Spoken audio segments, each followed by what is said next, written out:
لەگەڵ کاکڕەوان لە تاقیگەی نەخۆشخانەی میهرەبانی لە نێوان ئارامی مزگەوت و زانستی پزیشکیدا لە بەربانگی میهرەبانی ڕێگەی تەندروستیتان نیشان دەدەین. پێغەمبەری خوددا درود خودای لەسەر بێت دەفەرموێت پێش نەخۆشی سود لە تەندروستی وەربگرە. مانگی ڕەمەزان تەنها کاتی پەرستش نییە، بەڵکو باشترین دەرفەتیشە بۆ پشکنینی وردی جەستە. ئایا چۆن کاتەکانی ڕۆژوو بۆ پشکنینە تاقیگەیەکان بەکاربهێنین؟ بەناوی خۆی گەورە و میهرەبان، بە خێرهاتنی مانجی پیرۆزی ڕەمەزان لە تەواوی مسلمانانی جیهان دەکەین.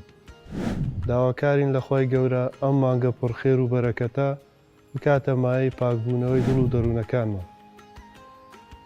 ئێمە وەکو تاقیگەی نەخۆشخانەی میهرەبانی بابەتێکمان ئامادە کردووە، بە پرسیارێک دەست پێ دەکەین. پرسیارەکەشەوەی ئایا دەتوانین ئێمە مانجی ڕەمەزانی پیرۆز وەکو دەرفەتێک بەکاربێنین بۆ ئەنجامدانی پشکنینە تاقیگەیەکان؟ بۆ وەڵامدانەوەی ئەم پرسیارێکتر دەکەین. ئایا کەسی تەندروست و لەش ساغ پێویستی بەوەی هەیە کە پشکنینی تاقیگەی ئەنجام بدات؟ لە وەڵامی ئەم پرسیارە دەرین بەڵێ، کەسی تەندروست و ئەو کەسانی کە هیچ کێشەیەکیان نییە لە ڕووی تەندروستیەوە پێویستە ساڵانە بەلایەنی کەم جارێک یان دوو جار پشکنینی گشتی خوێن ئەنجام بدەن لەبەر چەند خاڵێک. خاڵی یەکەمیان بۆ دیاریکردن و ئاگاداربوون لەو نەخۆشی و ناتەواویانەی کە نیشانەکانی ڕاستەوخۆ بە خێرایی لەسەر جەستە بەدەر ناکەون. خاڵێکی تر شتێکەیە پێی دەڵێن پێرسنەل بیسلاین، پێکاتەی کیمیایی و فەسلەزەی جسمی کەسێک لۆ کەسێکی تر جیاوازە، بۆیە دەتوانێت لە ڕێی پشکنینی گشتی ساڵانە هێڵێکی بنچینەیی بۆ پێکاتە کیمیایی و هۆرمۆنات و ڤایتامینەکانی جسمی خۆی دیاری بکە بۆ ئەوی باشتر ئاگاداری گۆڕانکاری و بەرزی و نزمیەکان بێت. هەروەک دەڵێن خۆپارێزی باشترە لە چارەسەر. لە ڕێی پشکنینی گشتی خوێن دەتوانی ریسک فاکتەر هۆکارە مەترسیدارەکانی تووشبوون بە نەخۆشی دیاری بکەیت پێش ئەوەی تووشی نەخۆشی و ناتەواویەکە ببی. بۆ نمونە بەردەوامی لە بەرزی شەکرەی خوێن، بەردەوامی لە چەوریەکانی خوێن دەبێتە هۆی تووشبوون بە نەخۆشی. بۆیە لە ڕێی پشکنینی گشتی دەتوانی ئاگاداری ئەو ریسک فاکتەرانە ئەو هۆکارە مەترسیداریانە پێش تووشبوون بە نەخۆشی لیان ئاگاداربی. خاڵێکی تر لە ڕێی پشکنینی گشتی خوێن دەتوانی کار و چالاکی ئەندام و کۆئەندامەکانی جەستەی خۆت چاودێریان بکەی و دڵنیابیەوە لێیان، وەکو گورچیلە و گەدە و جگەر و تەواوی ئەندامەکانی تری جەستە. یەکێک تر لە خاڵەکان کە زۆر گرینگە لە نیوتریشن. نیوتریشن چییە؟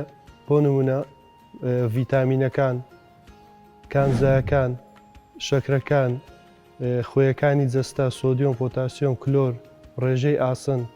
ئەم پێکاتە سەرچیانە کە لە خۆراک دەستمان دەکرێت پێویستە بە بەردەوامی لە ڕێژەی نۆرمال بن، لە ڕێژەی ئاسایی خۆیان بوو بۆی تەندروستی و جەستەیەکی ڕێک و ساغمان هەبێ.